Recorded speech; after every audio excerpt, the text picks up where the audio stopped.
Hello বন্ধুরা, আজকে তোমাদের সাথে শেয়ার করব কিভাবে নতুন এমপিওর আবেদন করার আগে ইএমআইএস এর রেজিস্ট্রেশন করতে হয়। তো প্রথমেই আমরা একটা ব্রাউজার ওপেন করব। মজিলা ফায়ারফক্স ওপেন করলাম।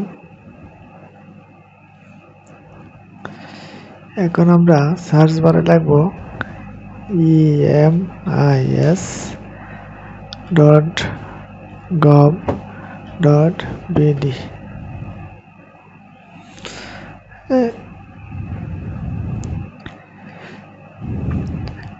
ইএমআইএস আমরা প্রবেশ করলাম। এই যে এরকম একটা পেজ, এখানে আছে লগ ইন রেজিস্টার। তা আমরা একটু নিচে যাব, এখানে লেখা আছে এইচআরএম রেজিস্ট্রেশন। তো ইএমআইএস এ এমপিওর আবেদন করার জন্য প্রথমে এইচআরএম এ রেজিস্ট্রেশন করতে হয়। তো রেজিস্ট্রেশন সম্পন্ন করে তারপরে এমপিওর আবেদন করতে হয়। তো প্রথমে আমরা রেজিস্ট্রেশনে আবেদন করব।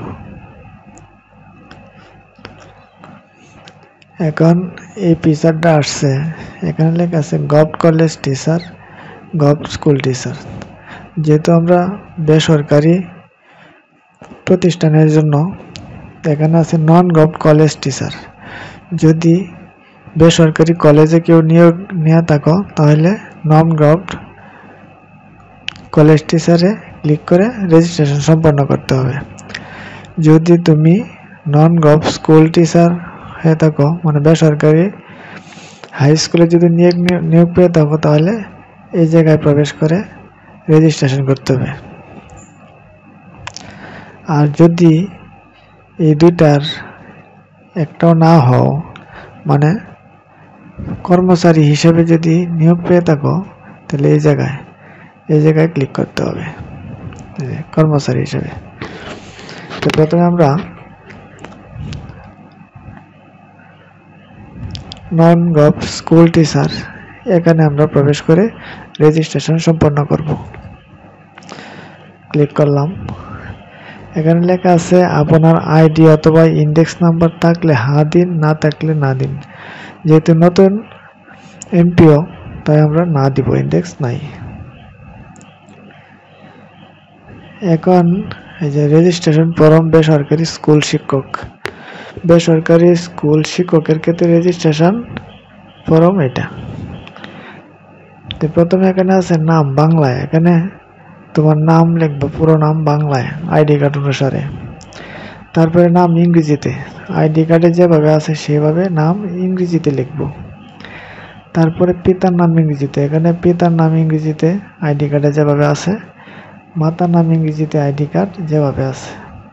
তারপরে আছে জন্ম তারিখ, তোমার জন্ম তারিখ যেটা আইডি কার্ডে, সেই জন্ম তারিখটা দিবে। তারপরে পুরুষ হলে পুরুষ, মহিলা হলে মহিলা, এখানে ক্লিক করবে।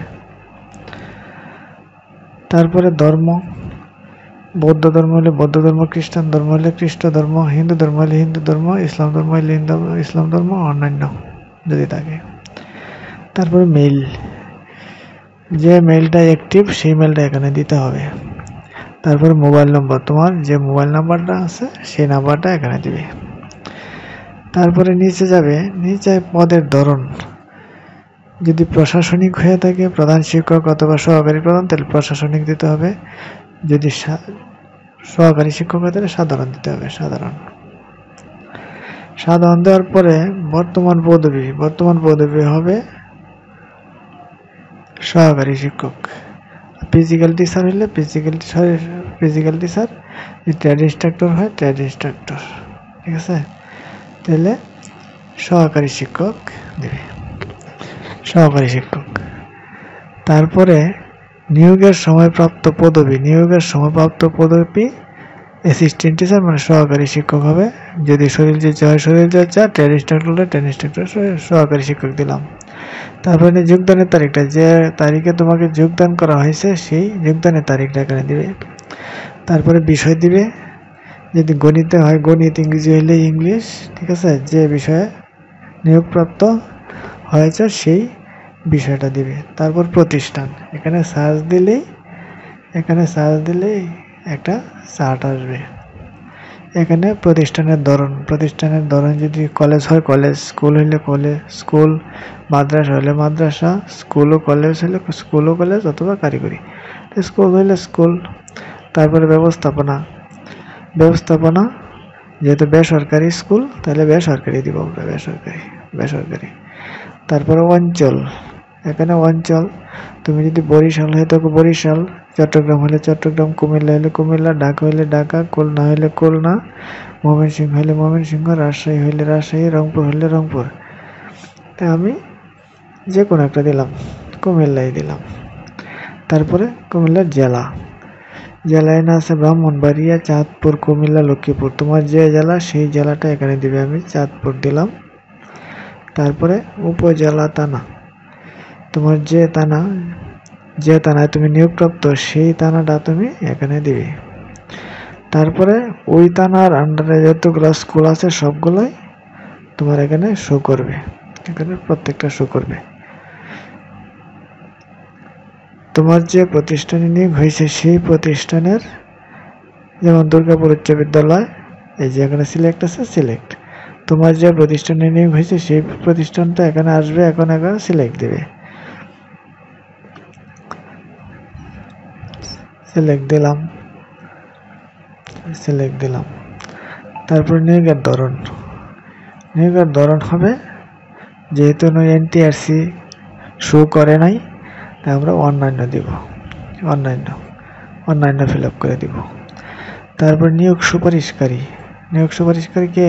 এনটিআরসি, যেহেতু এনটিআরসি নিয়োগপ্রাপ্ত।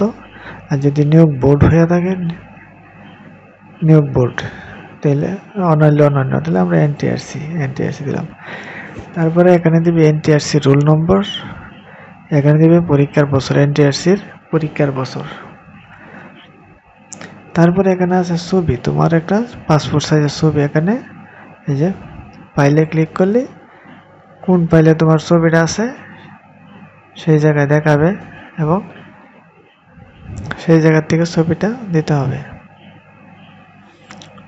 যে জায়গা আছে ছবিটা দিতে হবে। তারপরে এখানে আছে নিয়োগ সংক্রান্ত, নিয়োগ ও যোগদানপত্র, যোগদানপত্র। তোমার নিয়োগপত্রটা আছে এবং যোগদানপত্রটা আছে, দুইটা এখানে পিডিএফ করে এখানে দিতে হবে। এখানে দেওয়ার পরে সাবমিট দিতে হবে। পুরাটা আবার চেক করে দেবে, পুরোটা চেক করে দেখবে ঠিক আছে কিনা। যদি ঠিক থাকে তাহলে সাবমিটে দিবে। এখানে সাবমিট দেওয়ার পরে যে প্রতিষ্ঠানে তুমি নিয়োগ নিছো সেই প্রতিষ্ঠানের এমআইএসের এই যে লগইনে ক্লিক করার পরে এখানে ইউজার আইডি পাসওয়ার্ড চাইবে। তোমার যে প্রতিষ্ঠানে নিয়োগ হয়েছে সেই প্রতিষ্ঠানের ইউজার আইডি এবং পাসওয়ার্ড দিয়ে ঢুকে এইচআরএম একটা অপশন আছে, ওই জায়গায় তোমার ফাইলটা থাকবে। এখান থেকে প্রতিষ্ঠান প্রধান অ্যাপ্রুভ করবে এবং সেই অ্যাপ্রুভ করার ফাইল থেকেই তুমি এমপিওর আবেদন করবে। ঠিক আছে, আজকে তোমাদের বেসরকারি স্কুলের ক্ষেত্রে সহকারী শিক্ষকদের রেজিস্ট্রেশন সম্পূর্ণটা তোমাদেরকে দেখাইলাম। এভাবে তোমরা রেজিস্ট্রেশন সম্পন্ন করবে, তারপরে এমপিওর আবেদন করবে। তাই আমার ভিডিওটা যদি তোমার ভালো লাগে এবং পরবর্তী ভিডিও পেতে চাও তাহলে আমার চ্যানেলটা অবশ্যই সাবস্ক্রাইব করে রাখবে। পরবর্তীতে আমি কিভাবে এমপিওর আবেদনটা প্রসেস করতে হয় সেটা আমি দিব। ঠিক আছে, আজকের মতো এখানেই। ধন্যবাদ সকলকে।